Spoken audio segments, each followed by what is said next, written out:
Hello, everybody. Welcome to the Clayton and James Show. My name's James, and after last night's Champions League semi-final second leg, I just want to say I love football. Hello, Clayton. How are you, mate? I am good, but I'm sad because I missed one of the Hall of Fame football games, and yeah, I was on a plane. I missed it. Speaking as a fan of someone who won one of the epic Champions League semi-final second legs, I think it is probably fair to say, however, that over the course of both legs, that is arguably the greatest Champions League semi-final of all time. Maybe, I mean, in terms of goals, it's equal number for highest in a semi-final. Remarkable 7-6 on aggregate. Feels like two drunk punchers, and it was a little bit like that last night. We're going to discuss the game from last night. We're going to touch on obviously the confirmation Trent Alexander-Arnold confirmed on Monday that he is going to leave Liverpool. I want to talk a little bit about this Villa Tottenham rearrangement. I'm going to upset some Villa fans. Spoiler. We'll round up what happened in the Championship League One, League Two at the weekend. Euro Focus takes us to a club that's almost definitely going out of Europe this week, but we've been keen to talk about for a while. And on this day is from one of the classic games at Goodison Park ahead of its closure next week. But let's start with the game last night, Clayton. So give me your tactical masterpiece. Ha! My tactical masterpiece pieces. We were landing over London Gatwick, and about 12, so it was a stag do. 12 of us turn aeroplane mode off. It's like, oh my god, we've missed one of the greatest games of football we've ever seen. So I've consumed it through YouTube's 5-minute highlight package and the Twitter timeline, which I think on nights like last night, Twitter is always pretty good in my opinion. I think you get the best of it and the humor side of it and everything. But yeah, gutted I missed it to be honest. Gone. And So as enlighten me. Nico said to me in the office this morning, he said, "How does the team blow a two-goal lead in both Champions League semi-final legs and still win?" Yeah, because this is the thing. So we landed, and I think it was 2-0 Inter. So whatever minute or time that was, and then we were kind of going through the airport. Like, but 3, 4 of us have it on our phones. We're streaming it and stuff, and then obviously it gets to 2-2. And then we go through the passport security thing. So obviously you can't be on your phones at that point. Then we get out. It's like fucking hell. It's 3-2 to Barca, and then we're walking out the airport, and it's free, and it's just like, oh yeah, like you said, how do you blow a 2-goal lead twice? But then to come back and do that as well. And to the point where when it went to extra time, I just thought Inter would do it, to be honest, having not seen the game, but just the way momentums were shifting and everything. But I I mean, the don't game was done several times over both ways, basically. So, Inter had obviously learned a few lessons from the first leg, I think, against Barca. I was a little surprised, although all the wording was that DeMarco would play again. But Yamal had so much joy against him, whereas he didn't quite so much against Augusto. But then, interestingly, last night, Yamal seems to get more frightening and more stronger the longer the game went on. I have to say, just one small note on him. I mean, it's remarkable how good he is at his age.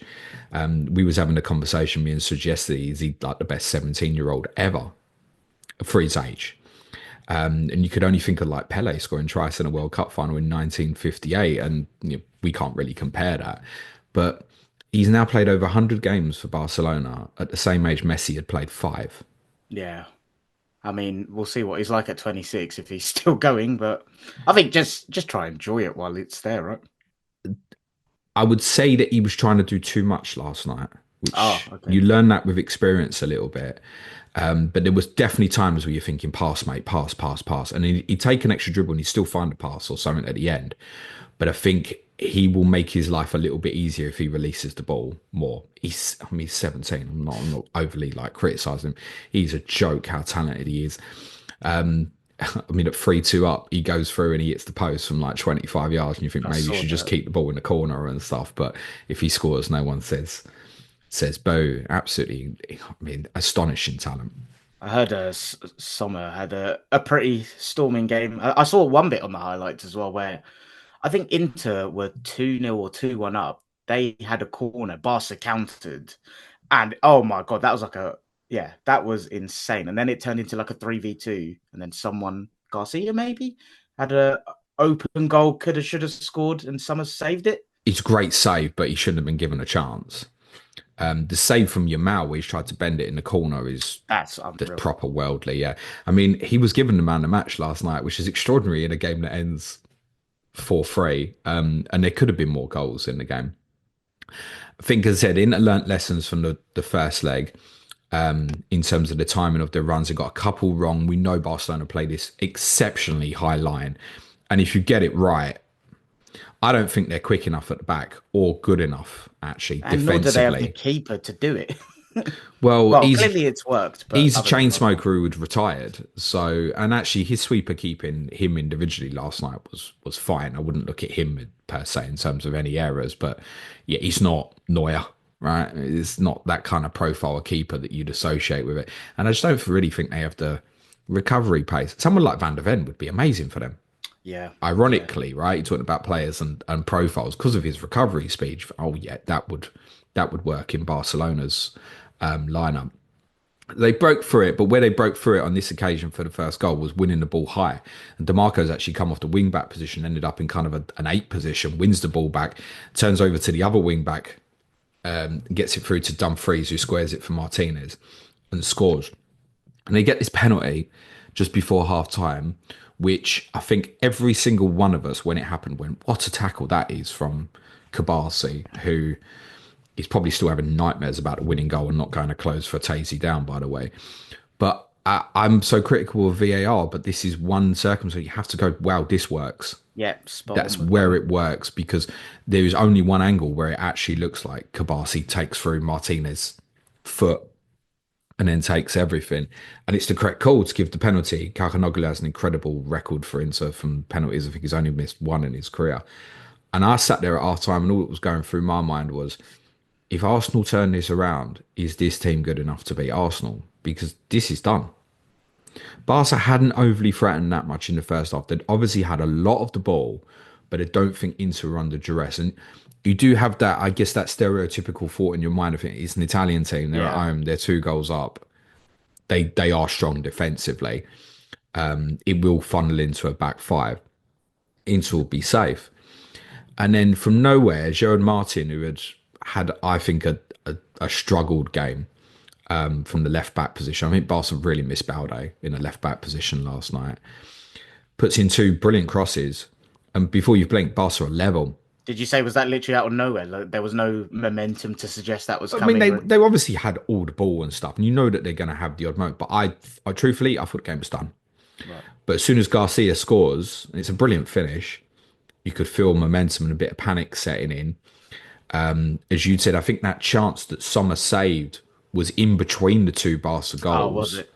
Yeah, and then Danny Olmo, I also he fluffed a few good opportunities in the first half in terms of final pass and stuff.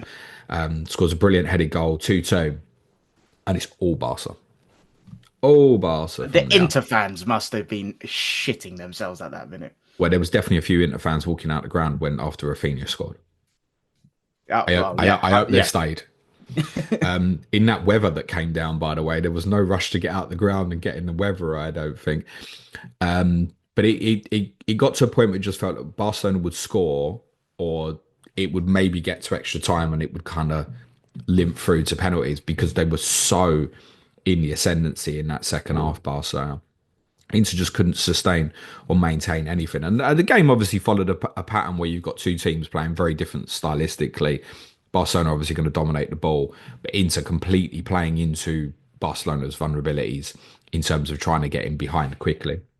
Marcus Thuram put in a fairly heroic performance up front for Inter. Barely saw the ball, but carried a threat all through the game. Martinez, who scored the first, wasn't fully fit. They had Mkhitaryan and Calhanoglu went off, and you have to remind yourself, like, Mkhitaryan's 36. Yeah. And they're Josh chasing after the ball. Barella, I had an indifferent game. He's a player I really, really like in midfield. Super effort to get through the game, particularly playing against opponents like Pedri's so good for Barca. Ticks it over great. You can see why Manchester United and Eric Ten Hag wanted Frankie de Jong. It's brilliant ball playing, deep line playmaker. But Barca would just push and push and push, and eventually this goal comes. Rafinha has a shot which Sommer parries back to him, and he just levers it back with his weaker foot, fires in the corner. It's done. Yeah. And like you Absolutely say, done. Inter fans are leaving. Yeah, everyone thinks it's done at And that the point. game had completely thrown from half time. Almost, you kind of looking at the game thinking, Barcelona are costing themselves here because of this high line is partly why they're obviously losing the game. So then at that point when Rafinha scores, you're going, this comeback is so breathtaking that they now probably deserve this as well. And I didn't think for a moment that Inter would score. Well, didn't Yeah. Yamal have that Sommer save? Wasn't that after Rafinha's goal as well? I'm No, sure. so it was no, that was before. That was at I think Okay. pretty sure that was at 2-2. I remember Oh, there's Barca so had much another happened. chance Yeah, after but the when he goal, hit but I the forgot what it post, was. Oh, it was the he post. carried when he hit the post and sort of 25 yards. So nearly scores. Yeah, how many dribbles he completed last night? I'm gonna go 7. 14. Fuck you know. For context, Brennan Johnson has completed 17 this season. That's I insane. haven't followed that stat up, but I saw someone tweet it last night, so I'm just going to Oh, go we'll and take it. believe Yeah. it. Yeah, I mean, I'm struggling to think Brennan Johnson's completed 17, but that's my own personal issue. They throw a Cherby up front. Dumfries breaks away, crosses in, and a Cherby finishes this like a prime number 9 who's played there Yeah. all his life, just hooks it in at the near post. Near post run. Love it. Pandemonium, and I think it slaughtered Barca because like we've done it, and now this has happened. It wasn't a foul. Dumfries incredibly 5 attacking returns from wing back across the 2 legs. And only other player to do that Champions League semi final 5 attacking returns. Trent He's a Liverpool player. Robertson. Trent, that would be mad. Did you say a defender or just No, any? any Oh. position, 5 attacking returns in the Champions League semi final. Oh, and you said Liverpool. So Salah, Mane, No, it's not Salah, it's not Mane. Bobby, It Firmino. is. Roberto Firmino did it against Roma. Um, that was a high scoring game as well. Maybe 7-5 on aggregate. I think that finished. Yeah, that's the only other time. Wing back, 5 attacking returns in 2 games. I'm watching the game at this point. I'm thinking Inter are so out of their legs, and I know they're making substitutions, but Barcelona will settle down and win this. And Inzaghi must have really calmed them down. I feel like the weather helped. It was like this What was it? biblical rain started coming down to come down with the occasion. And like the games here last week, it was warm here, Yeah. particularly. And this, and I don't know if you noticed because you've been away for a few days. It's got so much colder the last few days again. And then with that weather, what I'm saying is it wasn't like running around after the ball in 30 degrees heat. Islamic rain is quite cool. It probably helped them. They settled their nerves. Thuram does brilliantly on the winning goal. And Fatezi takes this extra touch and a bit of calm to just roll it into the corner. He climbs up on the fences. He then has to sit down afterwards when the game restarts. You won't have seen this. And you can tell he's like panting out of his. You actually got a bit worried for him momentarily. It was hyperventilating, mate. Adrenaline just coursing through him. He had to sit down and stop the game. Why Kabasi doesn't go, and he's a young player and a good talent, but he has to go to the ball. He can't just stand there and give the 2-3 yards to just try and block. He's got to go to the ball. I don't know why he doesn't. And Barca had decent moments after that, particularly Lewandowski header. What a thrilling game. I didn't really truthfully have too much of a preference in terms of who went through. I was much in my mindset thinking which one of these teams is better to beat Arsenal. And I changed my opinion on that about every 10 minutes. Because Inter you would trust more. But I don't know. They had the dynamism to hurt Barcelona. I'm not sure if you will be as aggressive in trying to do that, and you cannot stop them. Those 2 wide players, you can't. It doesn't matter how good you are. Your Mal is going to do you at some point in the game. He's so good already. I would say it's be impossible to keep him quiet for 90 minutes. Yeah, agree with that. I look at both of the teams from last night, especially Inter's. Like the personnel, how Inzaghi is doing that with what he's got at his disposal is absolutely phenomenal coaching. Obviously, they're in the final against, was it City they played Yeah, a and couple of years ago? they gave City one hell of a fright that night. Yeah, unbelievable job. And even Barca, to be fair, like I know they got Rafinha, Yamal, and a couple of the nice midfielders in there, but you look at that back five, it's quite a bad back five that Flick's working with. Well, that was available last night anyway. I know Kabasi's decent, but yeah, shame I missed it. Gonna have to try and find extended highlights. Balde was missing. I think Jules Koundé was a miss as well. He's pretty solid, obviously, defensively. I think for Barca, they're at a start of a process again, having been a bit of a shambles for a football club in terms of their standards over the last 5 years or so. For Inter, I mean, 2 Champions League finals in 3 years is an incredible achievement.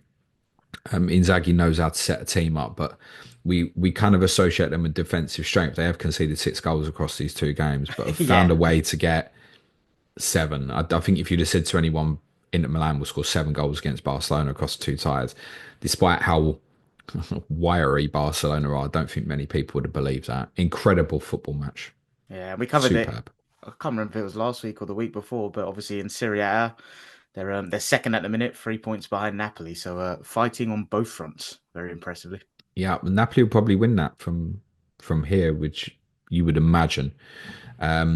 Let's move on to Trent. I don't want to talk about it in too much detail because we have covered Trent on this podcast a couple of weeks ago. But obviously, Monday we got the official announcement from Trent himself that he'll be leaving Liverpool at the end of the season. I've seen a few people seem shocked. So there seemed to be a bit of a reaction to the goal he scored against Leicester of like, oh, look how much passion he's got. He's going to stay, isn't he? And you're setting yourself up for a fall here a little bit. I think if you think that, I think this has been done. I know supposedly they're saying Trent told Liverpool in March.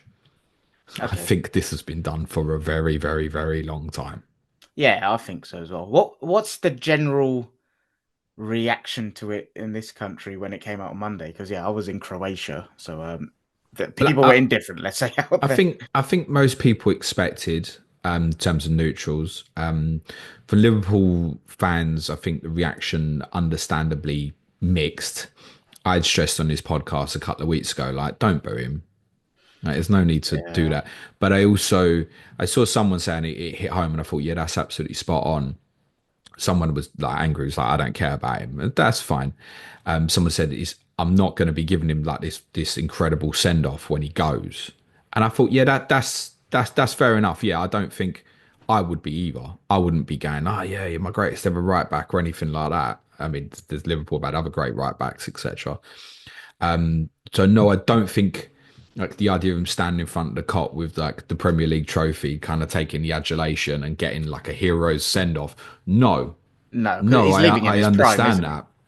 So he's probably not going to have that moment, although he probably feels like he had it after the Tottenham game. I guess a little bit, but I also don't think there's any need to like vilify or boo. I understand because Liverpool are such a big football club. For them particularly, it does feel strange. I think for them that a player would leave them, particularly at a period where at the top, right?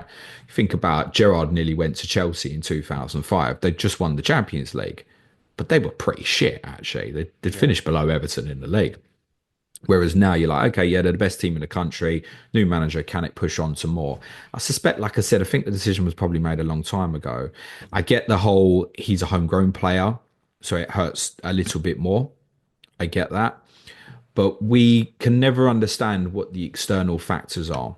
When you listen to Trent do interviews, historically, he speaks so much and he's been ridiculed for it. This idea that he thinks he can win a Ballon d'Or.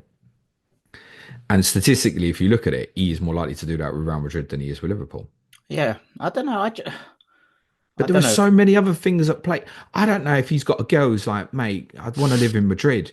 I mean, how many people have you'll know people like this be like, I've given up my season ticket because I've moved in with a girl and then 2 years later they broke up and they've really regret it. And that might be Trent as well, right? There could be so many factors off the field in terms of it being more than just a Liverpool versus Real Madrid conversation. I understand the split of opinion. I hope that it's not boo him on the final day or boo him on Sunday against you. But I also understand why Liverpool fans would be very reluctant to be like, you know, I don't want to say not well wishes, but give him like a huge ovation. No, Yeah, no, I get I that probably one. wouldn't either. Yeah, I don't know. I, I, I think it's fairly straightforward. He's won everything there is to win with Liverpool, and he's got a chance to play for Real Madrid. And it's how often do those opportunities come around? I get it; it's in his prime, so like definitely get the perspective of Liverpool fans that are angry, and also agree with you. Like you don't have to be going and booing him, even if you are angry. Although I've seen a couple of the social media whoppers doing the lighting of the shirt and burning it all for the likes and all of that nonsense. I don't believe people that do that actually feel the way they're trying to portray. I think that's all for clout. No, Uh, and I think it would be perfectly understandable and reasonable if Liverpool fans watching play for Real Madrid next year and hope that they get beat and stuff. Like, I'm cool exactly. with that, but I don't think you have to forget the great moments that he's given at the same time. If you don't want to think of him as a legend, that's fine. That's not for me to say, right? That's up to Liverpool fans to decide, and that's fine. I don't think there needs to be a hatred on this. Yeah, I just I, think I really don't. what if there's another timeline as well, right? Where like Liverpool have just won the league. They I think they'll probably spend quite a bit in the summer to get slots ideologies in, get his players and stuff. What if that, I'm not going to call it a rebuild because it's not a rebuild, but like what if that transition doesn't go so well and then we're in a situation where he's 28, 29 and people are saying, "Oh, well, you missed your chance and you could have gone out on a high." I just think like yeah, it's I think it all aligns quite nicely if I'm being perfectly honest. The decision is made. It's 7 years, 6 years ago. Sorry, today since corner taken quickly. Was it actually? It is 6 years ago today. The on this day choices I had this week were off the chart, Clates. Oh, nice. You're Honestly, gonna have to tell us what some of them were. it was really difficult. Well, I'm going to cover another one on Tottenham with Suj today. Actually, Lasagna Gate is 19 years ago today. So I mean that's the most iconic Trent moment, isn't it? And he's won a Champions League, he's won two Premier League titles, he's won the domestic cups. I guess the argument from many Liverpool fans, I completely get this. If he stays, then he does take on that legend status. He now, for many of them, is not going to. And he Yeah, may just be another name at Real Madrid, whereas he would always have been adored at Liverpool. He won't be loved at Real Madrid the way he would have been at Liverpool. I understand that. I'm sure Trent knows that as well, by the way. That's the decision he's made. The negotiations are not done, though, no, they're not. because Real Madrid essentially want to buy him now, not like this week, but Real Madrid obviously compete in the Club World Cup. Now, Trent's contract runs obviously till the 30th of June, like all players basically. He's on £200,000 a week, we believe.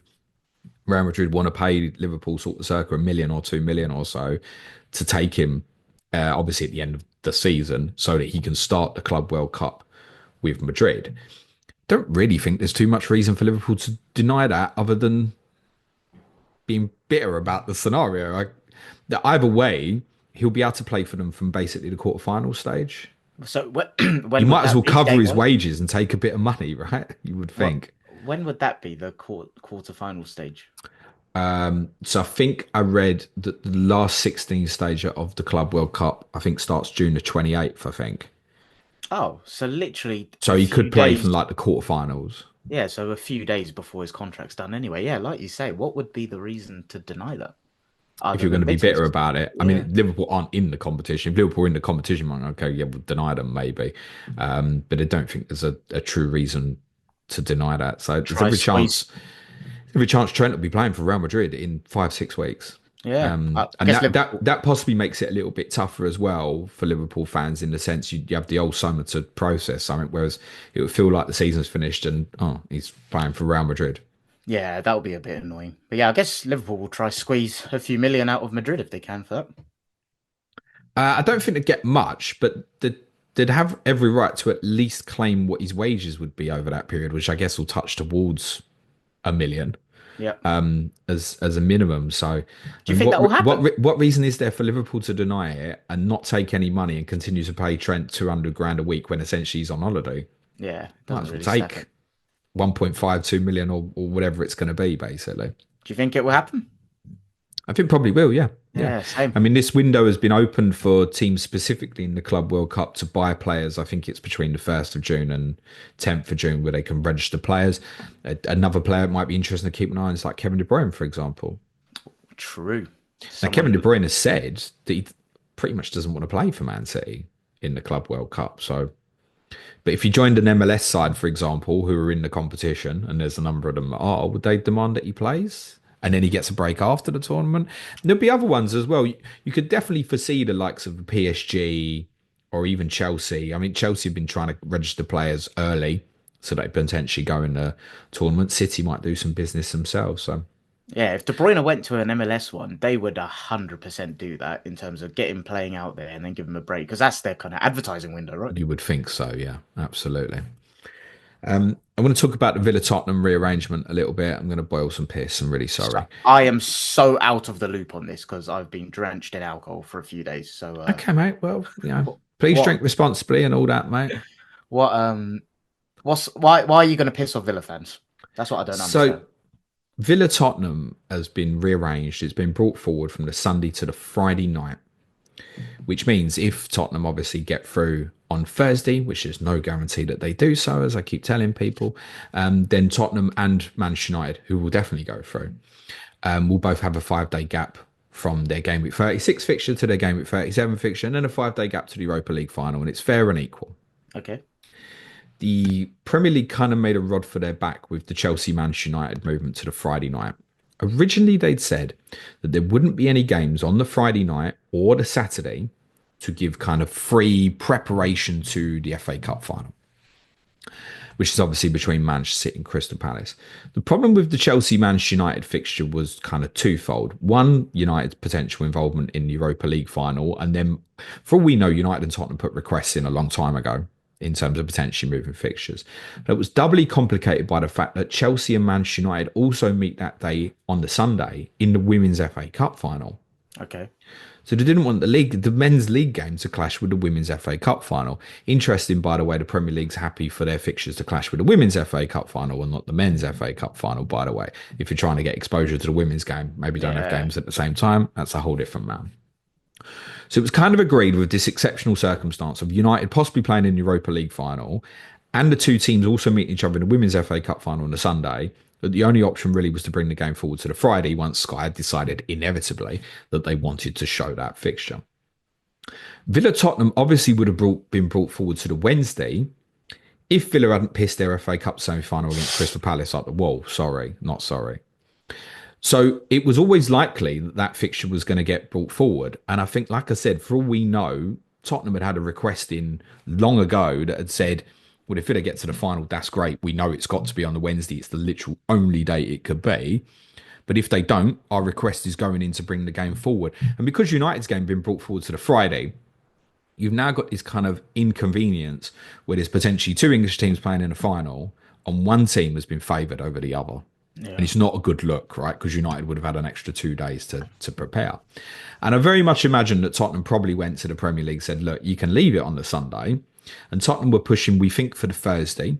So it was a different night to Chelsea Man United because that would have been more beneficial to Sky. But also would have been happy with the Saturday. But the FA obviously wouldn't go with the Saturday. I think Tottenham just literally would have said to them, if you keep it on the Sunday, we are not playing the team, basically.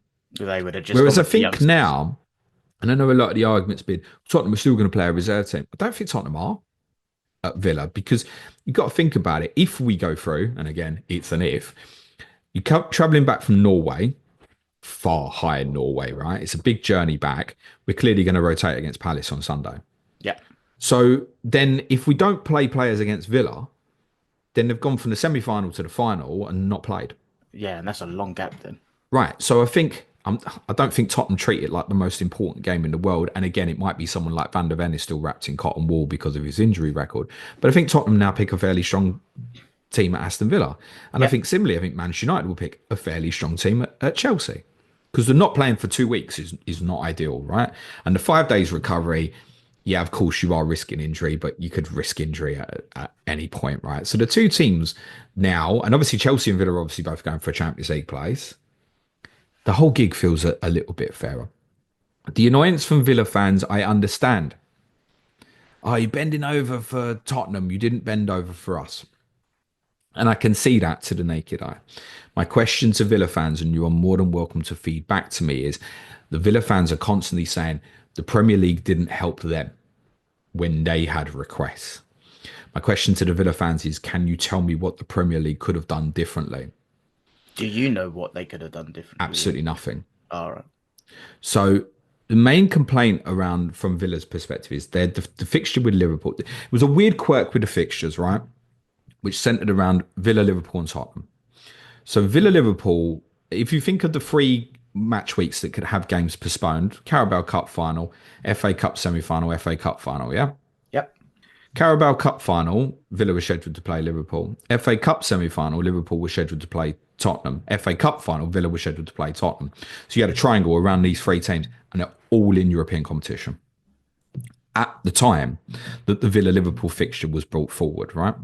So the Villa Liverpool fixture was brought forward to, I don't know, game week 24, 25, whatever it was, from its scheduled 29 base for the Carabao Cup final once Liverpool had booked their spot, right? And that was brought forward at quite short notice. The reason it was brought forward at quite short notice was because of partly the Tottenham problem. So if Liverpool Tottenham got brought forward and Villa Tottenham got brought forward, where are you going to play this Villa Liverpool game? Put it? Yeah. Okay.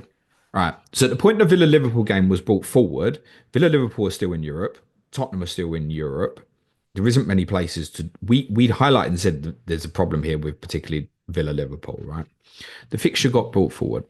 Villa weren't happy about it. Didn't want the fixture brought forward. That's understandable. I get that. Because it ended up giving Villa a schedule where they played Liverpool on the Wednesday. Drew 2-2. Played pretty well. Could have won. Then played Chelsea on the weekend. Won 2-1. Then played Palace on the Tuesday. Not ideal. They got well beat at Palace quite badly, right? Not for the first time, you might notice this season. Then they played Cardiff on the Friday in the FA Cup 5th round. So that schedule of Wednesday, Saturday, Tuesday, Friday, pretty brutal. Yeah, that was savage. Yeah. So that's shite, right? But across that, okay, the 4 points from Liverpool, Chelsea, Palace. They won the FA Cup game against Cardiff. And the one benefit of the Cardiff game being on the Friday night was it gave them a nice extended break before they won away to Bruges in their Champions League last 16 first leg the next midweek, by the way. So there was even a little bit of a plus with the Cardiff fixture coming forward. I get it. That particular schedule, Wednesday, Saturday, Tuesday, Friday, is bad. It's bad. The Liverpool fixture couldn't be the Tuesday because Liverpool were playing the Sunday before that as well. If Villa had stayed in Europe from that Liverpool game, including that midweek, and the rest of this season, they would have played in every single midweek this season. If they had beaten Paris Saint-Germain, they would have obviously had Champions League semi-finals. And if they'd have beaten Crystal Palace, then the Tottenham game would have got brought forward to the Wednesday. They would have played in every single midweek this season from that Liverpool game onwards. Yeah, there's no room to work with there at all, is there? So I get the argument of the Premier League didn't help Villa and are now helping Tottenham. I can see that side of the argument. What I'm saying to you is there was no alternative with the Aston Villa fixtures. For people who are saying now, if it was the other way round, because they're a big six club, if it was the other way round and Villa were in the Europa League final, the Villa Tottenham fixture wouldn't have been brought forward. I'm telling you, you're smoking. It would have been.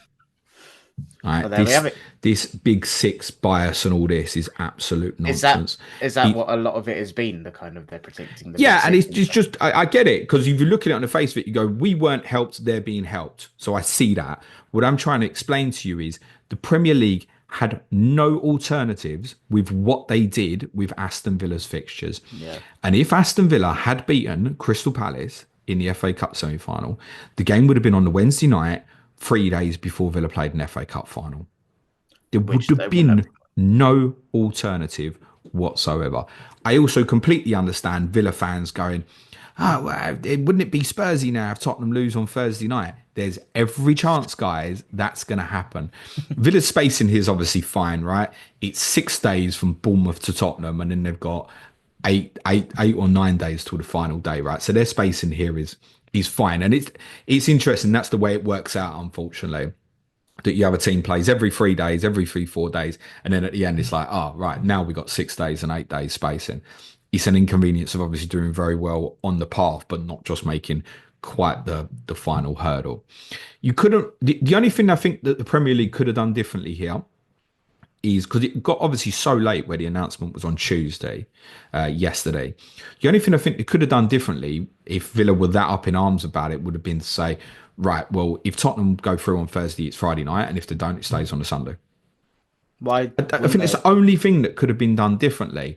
But it's absurd when you think about it in any case that the game has only been confirmed yesterday at 10 days notice. Yes, true. Yeah, I didn't think about that bit. So you can't, people say, I've seen even Tottenham fans saying, Tottenham jumping the gun, asking for the request. What did you want them to do? Wait till after the game on Thursday? You have to be prepared, yeah. Of course, man. Yeah, you can't react to these things. You have to be proactive with it. So I more just wanted to explain to the Villa fans, I understand your anger. But on this, the Premier League hasn't stitched you up. The Premier League couldn't do anything different. The Premier League could have denied the request not to bring the Tottenham fixture forward, but actually all logic suggests that the fixture would come forward. And I tweeted at the time when the original request was known from Tottenham on the Sunday morning, and it had to be the Sunday morning because after the City Forest game, Tottenham fans would have started booking trains, thinking it's a 2:15 kickoff or a 7 p.m. kickoff. So the request had to go in on a Sunday. I tweeted then and I said, if this was any other league in Europe, the fixture would be coming forward unquestionably. Okay. And it is absolutely fine to say, yeah, but it didn't help us. But also understand you couldn't. The calendar is now so whacked. You know That's what's my going to piece happen on though. that. You've We're given going to me lose, yeah, I know. It's not no, gonna no, no. matter. You've given the logical explanation, but People won't are like still logic. yeah, Yeah, people I are still going to know. be fuming. I know. So yeah, if Villa fans think there's a different alternative that I've missed, feel free to show it to me. I'm telling you, if Villa had beaten PSG and Crystal Palace, they would have played in every single midweek from that Liverpool fixture onwards. And that's why the Liverpool fixture originally had to get brought forward. Let's wrap up what happened in the EFL at the weekend. Leeds United, obviously champions, they left it late to get their late winning goal at Plymouth Argyle on final day. So they and Burnley both finished on 100 points. The playoff places in terms of the four teams who were in there stayed the same, although Coventry leapfrogged Bristol City with victory over Middlesbrough. So Coventry now face Sunderland. Bristol City face Sheffield United. I think the first semi-finals tomorrow night. I think it's Bristol City, Sheffield United. So Blackburn, Millwall just missed out on playoff places. Obviously, so too did Middlesbrough, lost at Coventry. Luton Town, the headline really from the weekend, relegated. Yeah, sad. Having got well beat at West Bromwich Albion, went down on goal difference following Hull City's draw at Portsmouth. Preston also got a draw at Bristol City. Derby and Stoke, by virtue of Luton's result, didn't actually need to do anything but end up drawing with each other.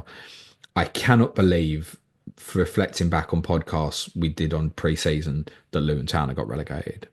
There were players in that team who acquitted themselves very well for them in the Premier League last season. Staggering. What if you had to summarize in a sentence or like give 2-3 factors on what has happened to them? What would it be? I think we should remember that they are, with all due respect, a relatively small football club. They came up completely handcuffed in terms of what they could do, financial spending. You have to remember this is a team that has essentially gone to non-league to the Premier League in around about 10 years. It's an unbelievable achievement. But they kind of held the majority of the squad together. Obviously, it was people like Lokonga was on loan from yourself. Ross Barkley obviously went to Villa. A few others moved on, but it actually kept quite a bit of the core with them. And I think with them, you have to look at them last season and say they acquitted themselves really well. They did better than Burnley and Sheffield United. And I know their points total in the end wasn't great, but they give some teams some frights, man. They took you to the last minute.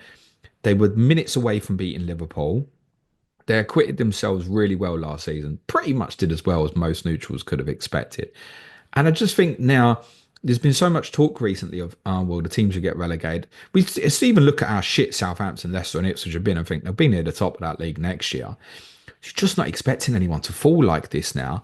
It's only ones you think, oh, I'm really worried for them financially.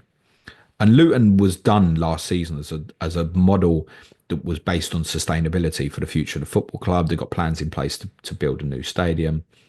I couldn't have imagined that they'd go down. No, and I wonder how much that impacts what those plans are. I'd imagine quite Not massively, I don't think, Clates, No? because they've been sensible with what they're doing. And obviously, once they put the new stadium, we're not talking about 50,000 seat stadium here, right? It's going to be, something that's right for Luton, sort of circa 20 to 25,000 or so. I don't think those plans will get put off by this in any way. There will be some players there who are probably on decent salaries who now have to leave. And the danger, of course, me and Clayton, me and Suja covered this a few times on our Money in Football podcast. The jump financially, actually, from the Championship to League One is bloody big as well, right? Yeah. So they're now a power in League One, but anything there that's on decent salary has probably got to go. So would they be expected to come straight back up, do you reckon? Or 100%. Yeah. Okay. Yeah. Why not? But they've got to sort out. They're a club I think you looked at last year and you went, I can't question their mentality at all. No. And this year, you listen to what Luton fans saying online a lot, and it's questioning, if the players were fit to wear the shirts. That's certainly what they were all singing at the Hawthorns behind the goal after the game. Sad that, because the Yeah, club has very. been very well connected. It's a football club, nearly went out of business 20 odd years ago. So they're very well connected to the club. So for them to feel separated from the players, quite sad actually. Yeah, very. In terms of League One, there wasn't much to cover there because the places were pretty much ironed out. Although Charlton jumped ahead of Wickham from fifth to fourth, which now means Charlton host Wickham in their semi-final second leg of the playoff. Leighton Orient will face Stockport in the other. I watched the O's on Saturday afternoon rather than listening into my double Everton clean sheet getting wiped out. They won handsomely at Huddersfield with my boy Jamie Donnelly, absolutely star of the show, doing really well. Has been voted Orient's Player of the Year. He's done exceptional for them. Reading surprisingly lost at home to Barnsley. But it was always Orient's place because of a significant goal difference if they won at Huddersfield, and they did so very well. Birmingham finished on 111 points. Yeah, it's unbelievable. Wrexham obviously going up with them. Crawley, Bristol Rovers, Cambridge and Shrewsbury relegated. And League Two, congratulations to Doncaster Rovers, who confirmed their championship title, end up finishing 4 points clear of Port Vale.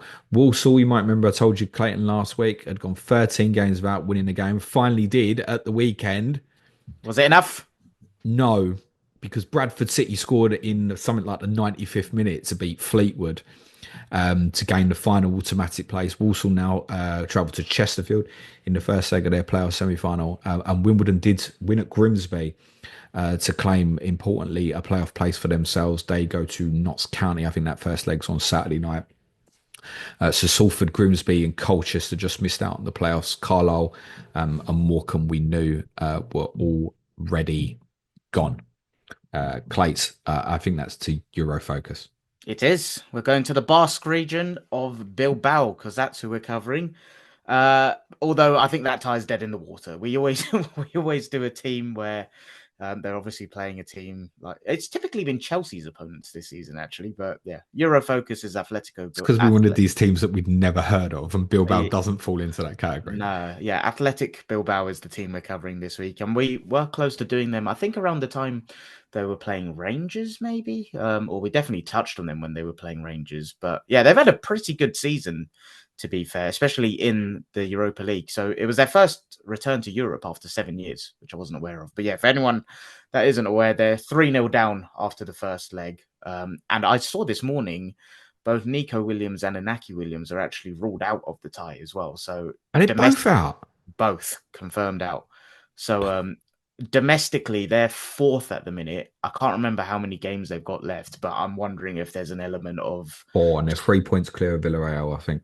Okay, so yeah, I'm wondering if there's an element of keeping them there. But yeah, unfortunately, 3-0 down, two of their best players out. That tie, I think it was dead in the water anyway. But yeah, Man United fans, you will be going to Bilbao twice because that's also where the final is. Well, no, the game is at Old Trafford, but yeah, you get what I mean. Anyway, there'll be more of them there for the final than there was for the semi-final. I think that's fair to say. Yeah, so I'll hopefully see you there. Yeah, so first time in Europe after 7 years. So that made me go back and look at their league finishes because historically they're an ever present in La Liga. They're one of only three clubs to never been relegated. I think people can guess the other two, Real Madrid and Barcelona, but Athletic Bilbao is a very unique case study, which I'll talk about why in a second. But yeah, I knew they'd never been relegated. I've always associated them as a club that's always kind of in and around finishing in the top 4, 5, 6. But yeah, their last 7 finishes were they finished 5th last season, and I think they won the Copa del Rey last year, which is why they've qualified for Europe this year.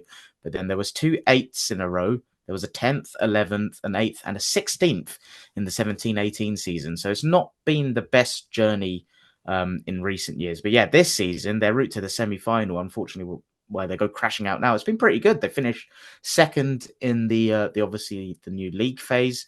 In the round of 16, they beat Roma. I think that was 4-3 on aggregate from memory. Like I said, we did Rangers as Euro focus, and I'm sure that was the week that they were playing Bilbao. I may have that wrong, but I remember we've touched on them before. But yeah, they beat Rangers. That was 2-0 on aggregate. And yeah, they've got to the semi-finals now, but they're going to be going out. In terms of their history, the reason they're so unique, I think a lot of people are aware of this. But yeah, they only have players only. Managers and coaching staff can be from anywhere. but every single one of their players was either born in or brought up in the Basque region. And this definition has kind of shifted over time. Originally, it was literally just in that kind of catchment area. I think it was in 1911 or 1912. I read that they kind of progressed it so that it was people that were brought up in the region as well. Even if they had kind of foreign parents, they could still be okay. So, like the Williams, so Nico Williams and Aki Williams, they were born in Bilbao but have Ghanaian parents, so that's fine. But on their website, how they actually define the academies in the Basque Country, it's in the territories of Biscay, Gipuzkoa, Alava, Navarre, Labud, Sole, and Lower Navarre. Easy for you to say. Well done.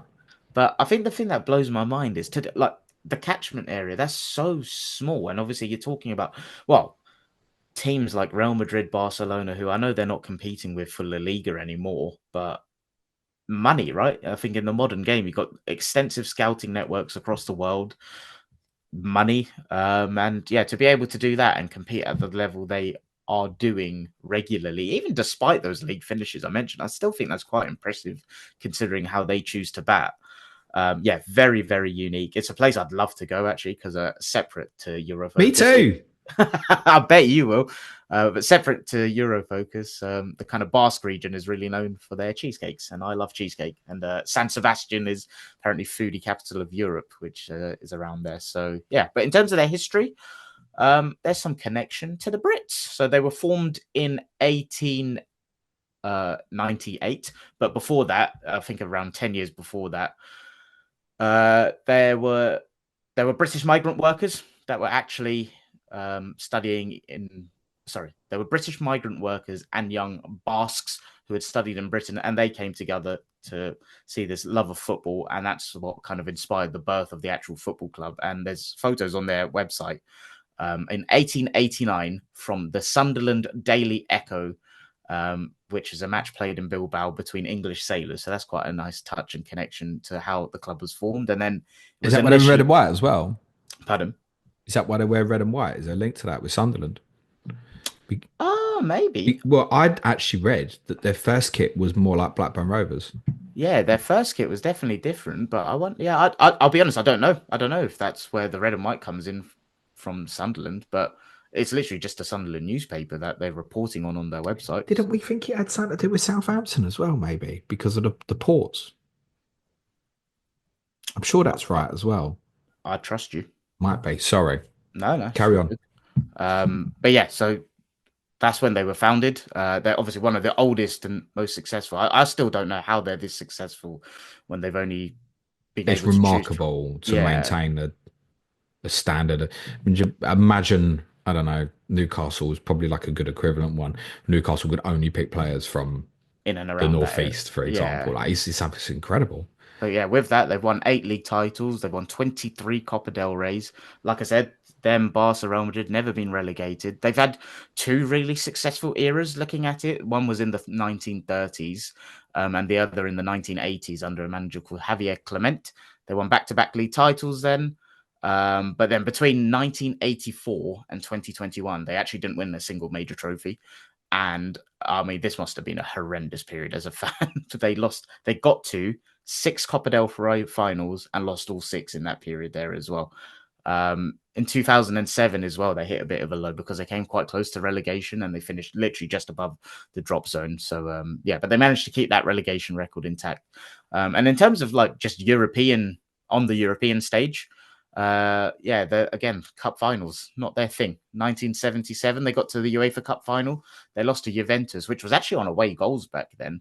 And I think a lot of people will remember this run. Used to be 2-leg finals till about 97, I think. Yeah.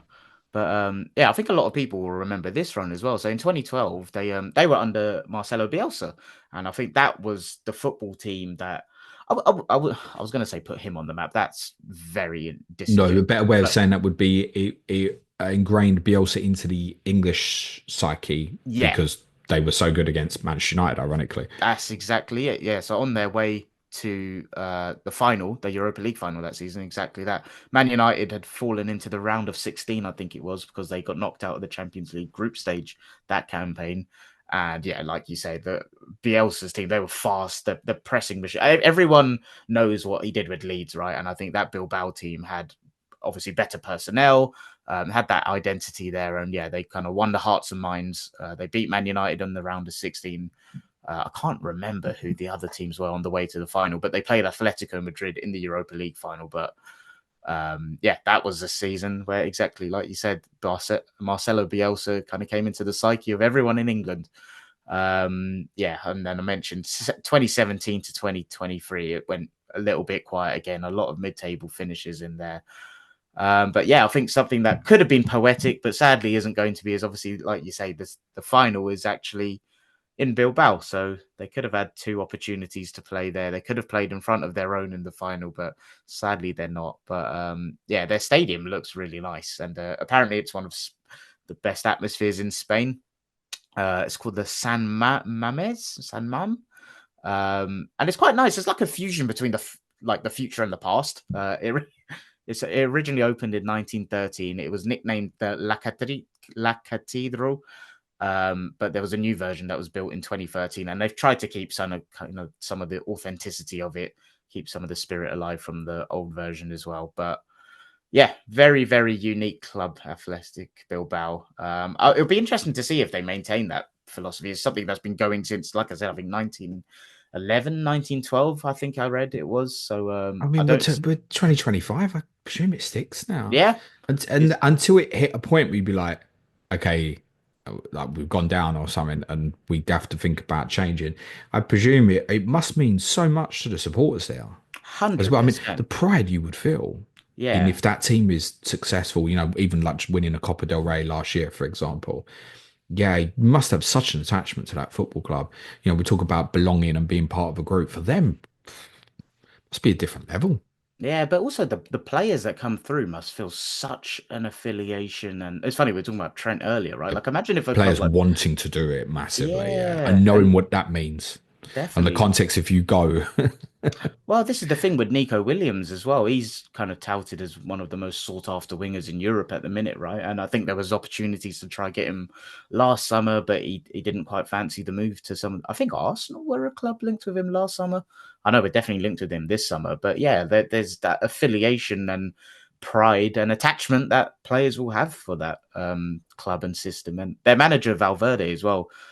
He's someone that I think a lot of people remember because he obviously was at Barcelona for a while, but he's done 2 stints at Athletic Bilbao. He was at Valencia before. He's been at Olympiacos, Villarreal, Espanyol. But yeah, he was at Barca for, I think, 2-3 seasons before his stint now. So yeah, he's done very well with them.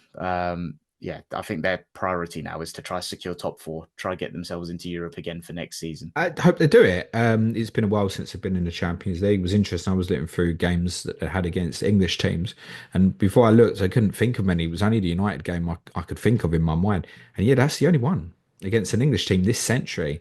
Last time was they played Villa in the late '90s in a UEFA Cup tie. That's interesting. A club of that size from La Liga had not crossed paths with. They got to Europa League final. Yeah, was it 2012? Was it that Yeah, year they beat United? 2012. Yeah. And then obviously the following year moved into the new stadium, which you said feature wise it has got a little bit of the kind of the old place. It does look like a lot of these stadiums looks great. It does look like fans have been prioritized. It looks very steep in the upper tier and stuff. It does look good. So the capacity of that is 50. It's over 50,000. My question to you is, because I know you'll be aware of it, how many tickets are reserved for the match-going fans for the final? Do you know? It's 14,700 for each side. So about for each side. So about 28,000 out of a 50,000 seater stadium. No, call it 29 and a half, 30, something like that. Yeah, it's actually more than it has been in the past for other finals. I think in Tottenham's case, 12% of those tickets will go to the premium season ticket holders as well. So you need to take 12% off of that. So that's probably, I think we'd worked out it becomes sort of like 13,000 general admission or something. I'll be in a lucky position where I'll get a ticket. It won't be a problem from that perspective. And should you get there, I highly recommend the trip to San Sebastian if you can. I believe it's about an hour away, and I think I heard it's got the most Michelin star restaurants per square mile in Europe, but it's definitely known as foodie capital of Europe. So yeah, If Bilbao. I get to Bilbao, Yeah, I know you're not going to try a fucking cheesecake, are you?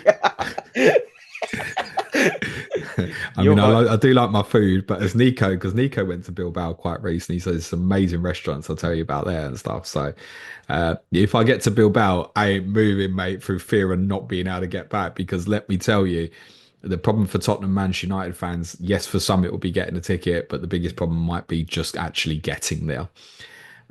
You're going to have to go around the world, may I tell you already, unless you're going very, very in advance or coming back quite a while after the final, because you pretty much forget direct flights How in much are they like. looking like at the minute? I haven't looked since the weekend, Clayton. I imagine that's like at least But a shout out to grand. one of our patrons, Jack, who put a seed of thought into my mind. And all I'll say is it includes gambling and covering cost. And let's, on that basis, move on. Please gamble responsibly, like I told Clayton to drink responsibly. Let's move on to on this day. You said you had a list of crackers. Oh, some absolute belters. I mean, I could have picked that Liverpool Barcelona game, which obviously was 6 years ago today. Which, of course, you know what that means about tomorrow, don't you? Yeah, you're gonna fuck it. Probably on the 6 year anniversary of Amsterdam. Yeah, absolutely.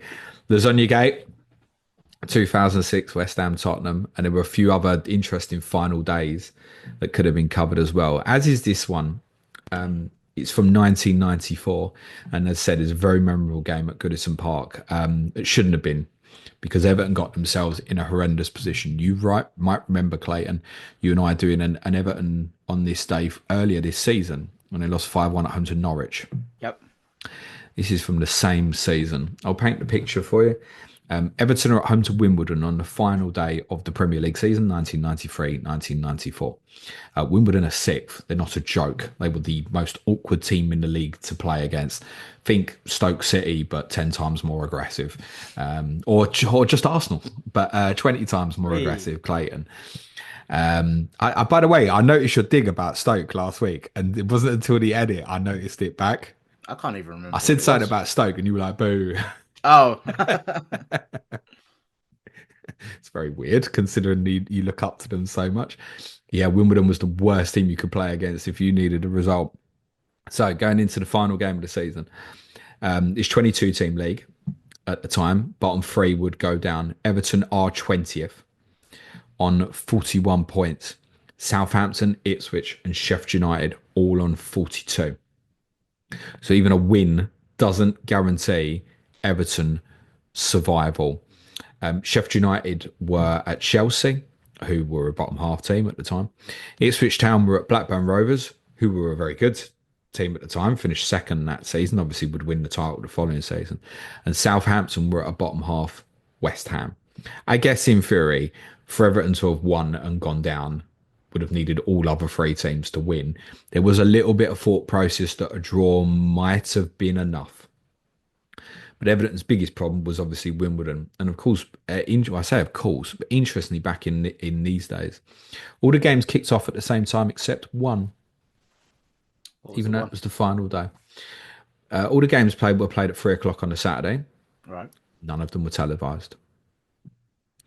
Manchester United versus Coventry was moved to the Sunday the next day and televised, so they could show Manchester United lifting the trophy Okay. Back then, I kind of get the logic behind wanting to show. rather than showing an Everton that hadn't been relegated for like 40 years potentially going down at Goodison Park, which looked a little bit like a building site at the time because the side, which I always forget the name of, to the left-hand side, which is left of where the away fans are now, was in construction, which actually meant that several Everton fans who couldn't get in the ground that day were climbing trees in Stanley Park to try and get a view, and some managed to get the restricted views of the game. Graham Stewart, who took a penalty in this game, remembers looking up, seeing no stand and seeing people in trees. Huh. True story, apparently. A penalty, which, by the way, apparently Neville Southall threatened to take. For those who don't know, Neville Southall was Everton's goalkeeper. Apparently, he told the players in the dressing room before the game, if we get a penalty today, I'm taking it. And I read an account that said everybody that was like, yeah, all right, Nev, yeah, cool, you're the goalkeeper. That when the penalty was given, he went and picked up the ball. Yep. And he put it And away. Graham Stewart said to him, "Don't be stupid," and took the ball off him. But there had been a penalty shootout for something previously with Everton, and he had taken a penalty and supposedly scored it quite well. So there was very nearly a goalkeeper who scored a Premier League penalty once upon a time. That penalty would come about after a disastrous opening for Everton.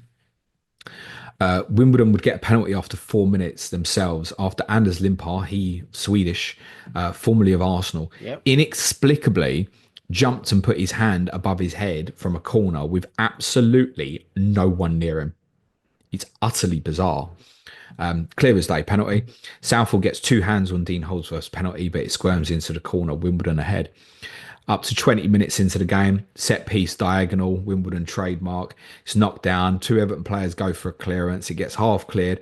Andy Clark gets a strike in, which is going wide. But in the panic, Gary Ablett takes a swipe at it and redirects it, spinning backwards towards goal. So he clears it with his right foot and it just kind of spins up and goes backwards, and he tries to swing on the ground with his left foot to clear it and completely misses it. It goes into the corner. The gasps you can hear in the ground are definitely gasps of, we're fucked. Yeah. Concede a goal like that when you're in the bottom three on final day, you're pretty downed. So they're 2-0 down at home to Wimbledon, knowing that a draw is probably not enough. And again, this Wimbledon is sixth in the league. It's half decent. Limpar wins them a penalty just before half time with what I can only describe to you as a clear as day dive. Referee manages to get conned as Limpar kind of pushes it past Peter Fear, the Wimbledon midfielder. Fear pulls out of the challenge. Limpar goes down. Penalty. No VAR in this day, of course. Stewart would score the penalty. With 20 minutes to go, roughly, Barry Horn would equalise with a very iconic goal in front of the Gladys Street end. Ball bobbled past Vinnie Jones, and the pitches were a bit different to what they are now. And the ball kind of bounced up high, and he's about 30 yards out, and he's gone, "I'm just going to lever this," and he levers it, and it pings off the post, the top corner, right, flies in 2-2. Oh, what? It went in? I thought you said it hit the post. Yeah, no, it flew in off the post. Completely No. unsavable, mate. When he hits it, it's going central and it's just swazzing away all the time. Sagers and goal's got absolutely no chance. More on him in a second. At this point, though, Everton are still going down. They're going down because Ipswich are holding on to a 0-0 draw at Blackburn. Southampton are winning at West Ham. And Sheffield United are winning at Chelsea. So everything was aligning for everyone else. So a goal here would keep them up if Ipswich didn't score at Blackburn, but the unlikely scenario of all teams fighting relegation winning was still on. 10 minutes to go. Graham Stewart tries to play a wall pass from about 25 yards out into Tony Cottee. It kind of bubbles back into his path and he just prods it towards goal. Stewart describes it as the best and worst goal he's ever scored. Best because of being the most important, but worse because of how ugly it is. It's pretty much a tackle. And Hans Sagers lets it go in between both his hands. Hans Sagers, who was investigated for betting irregularities and the potential taking of bungs to fix football matches. It's a goal which every single time you look at it, you get suspicious about. Really? What happened? Really.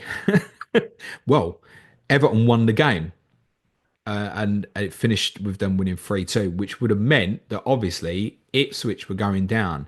But there was late drama elsewhere. West Ham equalised against Southampton.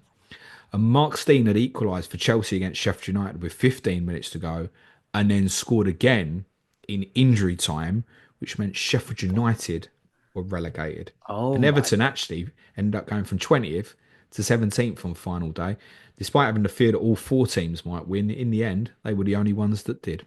Imagine Soccer Saturday was a thing then, because I guess everyone would have been on the radios, right? Oh, yeah. That must have been carnage. That's got to be one of no internet or nothing like that then, mate. That's got to be up there as one of the best ever final day escapes then, in terms of the twists and turns in the final few minutes. I think that's the one I think about most, I think. Yeah, so I'd never heard of that one. If you said to me, make a podcast out of things that happened on the final day, I'd pick that, I think. It's the fact it's Everton as well. It's a huge club. It's potentially going to go.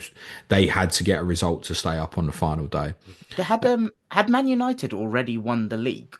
or did they Yeah, need well, to beat comfortable. Coventry? Yeah, so, and that's Yeah, why Coventry had nothing to play for. They were like 11th as well, so yeah, that's why you're they right. got That away was with moving the game to the Sunday. yeah. That's no, but you're right. What you said earlier, it's a bit odd they chose that rather than the chance for such a big English club like Well, I Everton to suppose potentially go back in down. that day, what they did was they moved the United fixture probably to the Sunday, knowing they could. And again, as kind of covered with the Villa Tottenham scenario, you're not moving games at like last minute. You couldn't just move Everton Wimbledon, could they? No, And true. they couldn't show games at 3 o'clock. So if they'd wanted to show it, you'd have had to move all the games, which is probably why the following season, 94-95, you remember obviously Blackburn winning the title at Anfield and United fans score at West Ham. They did all kick off at the same time. All the games got moved and Yeah. every game kicked off at the same time. And it was probably an influence of this because most neutrals wanted to watch Everton against Wimbledon that day, not Man United against Coventry the next day.